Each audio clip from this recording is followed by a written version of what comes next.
Take a few minutes now and to allow for some public comment here.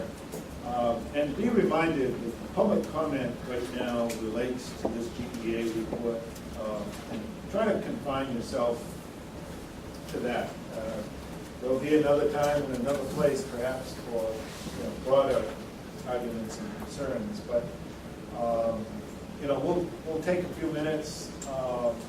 And I would also point out that I believe Bill Vail, our chair, had highlighted some time ago that we'll be allowing a public comment period as far as the board goes, say up until the time of the October 13th board meeting for additional comments, written comments from the public and others to help make this process work. I've been assured that that opportunity exists. So unless there's some pressing reason that date doesn't seem to work for the public, be reminded that that's kind of the deadline we'll be looking for comments relating to getting this GEA report completed and reflecting all of our views. So, is that okay with John? And those written comments can be submitted to me. To Sarah. Did everybody hear that? The comments directed to Sarah at LMF. Have you posted that notice or public report on your website or whatever before you probably check that? You can do that. Like posted with the public comment wanted to put it on the, you get today and see it on the website. Jeff Romano? I have some question about the deadline in October 13th. Is that, when are we going to have the final list of what these emerging issues are, just so we know what we want to comment on? I mean, are there likely issues that will emerge after October 13th? Right? These are the three that we have from the board. That would be in the report. I mean, it's ultimately the letter from the committee went to the board, and it's the board's report. This is the final list. You mentioned another timeline in there, Don, and I thought something that looked like about a week before that. Well, I think the board packet gets completed around October 6th, so the whole committee would make sure, this time we've had sort of the boilerplate stuff, that any meat around potential recommendations for you to consider based on today's discussion or feedback that's arrived at. Sarah, we were gonna have some additional discussion perhaps later in the meeting about upcoming meetings and needs. Maybe, given what the discussion has been, we could accelerate part of that as far as next board meeting, October 13th. Shared with you, I'm not going to be here. Right, and we know that Commissioner Kelliher is not available October 13th either, so we thought we would look for a date. Again, the idea is to conduct an EOC meeting. We do have one outstanding appraisal that needs a resolution.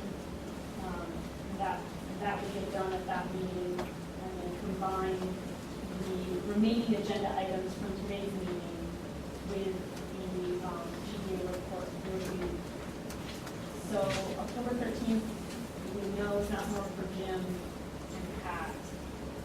I have not yet heard back from the other commissioners as to whether or not that date will work for them. So I'm hoping that we can find something. Jim Norris will leave that week. So Day before Jacksonville. we'll look for a date before October 12th. Oh, that's the kind of. That Is that okay would work with for. everybody else? Well, let me ask this question, Jonathan. Which time do you need to get your report together? Is each timetable of October 6th workable? We'll make it happen. We'll make it work. I mean, certainly, if there are further discussions and the board wants to be able to see another draft, there's additional questions, an issue comes up that you want to have included in reference, and we can work in. The legislature asks that it's submitted by November 1st. If the board says, hey, we have some questions, we want to see a little more information, we want to see the final report before it's dropped, they're not in session until January, we bring you a final report at a November discussion, I'll take your lead. I think the intent is to follow that timeline, but if you guys want to see it on your agenda in a final draft format, then do that. My only comment is if you get public input, you get consideration of serious issues. I'm sure you want Further up to see discussion, the public there input. may be more discussion needed before you finish the draft, and therefore moving meetings up earlier to review the final draft may be kind of problematic. So it might be better to go later, even if that report is delayed by a week or two or whatever into November sometime, and do it right. And we try to rush something and not get full participation and input that we're looking for. As I mentioned, they may not even read it, so. Is the board okay with me continuing to work with you and Jonathan to firm up what that schedule is, and once we have it, we'll certainly post it and make it available? I'm okay. I'm going to comment relative to that. When Sarah asked me about October 13th before, I'll tell you what my answer was. I'm available October 13th. I haven't decided whether I'm going to come to any more meetings or not. After the July meeting, there was talk among a number of us, I said one thing, there was talk as to whether we should go ahead and suspend operation development. And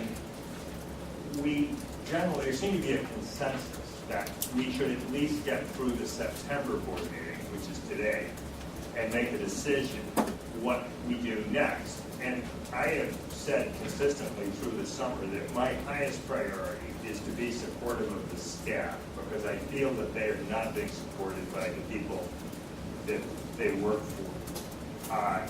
And I was more than happy to come to the September board meeting. I've been more than happy to review appraisals if that seems what the staff wants. I think we're reaching the point, though, where we're basically shut down, and whether it is worth taking off, for me, for example, to take a whole day to drive from Bar Harbor, and particularly this is the second time I've done it, and there's no quorum, and it really begins to come over here with no quorum. So I'm probably not willing to commit today as to whether I'm going to come to any more board meetings. I sure want to see where everybody thinks we're at, maybe talk to board members who want to hear, and sort of see where we're going. So I think you've got, and if you're going to Jackson Hole, I think we've got a potential issue that it may be hard to get a quorum together again, unless there's a really strong reason. I guess, Sarah, I was going to add that considering what's going on, maybe we can try to find some sort of mechanism to ensure a quorum before having the meetings. And I know that sounds like probably the gross oversimplification of a very difficult. Unfortunately, I don't get to control everyone's schedule.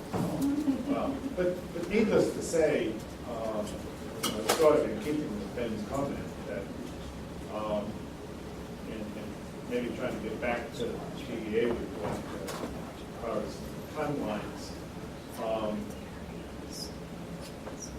When you do that process, and keep us informed, see if you can control people's schedules and try to do some sort of mechanism to help avoid this, if possible. Kind of on another issue, Jonathan, you did not mention in your update or anything else about any other emerging issues or issues that you or your staff may bring up or may identify. Have you done any of that, or will you be doing any of that, or is it strictly going to be whatever the board's issues are? We're focusing in here on what the board has raised. I think we took some liberty with some examples around information technology, for example, data analysis, by pulling what we're seeing to be able to put that on the table for the board, and that's our focus. You don't have an agenda that looks at something else or some other issues, or the final report will include another section beyond what we The have? final report will be in front of you guys. It'll be a report that you're going to have to be comfortable saying this is the board's PEA report. So that's. Any public comments? Yeah, how are you gonna do this?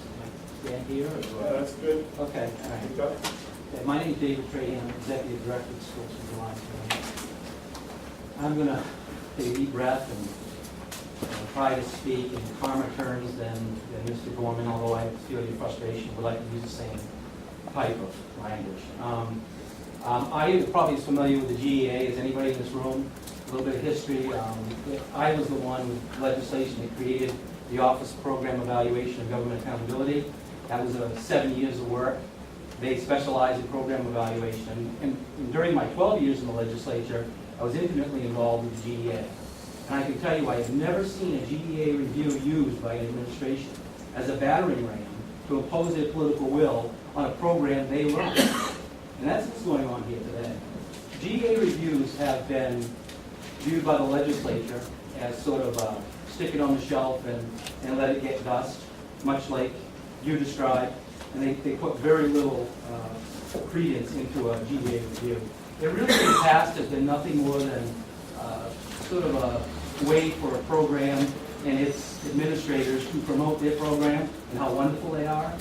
In the past, there have been GEA reviews of the GEA that have been conducted.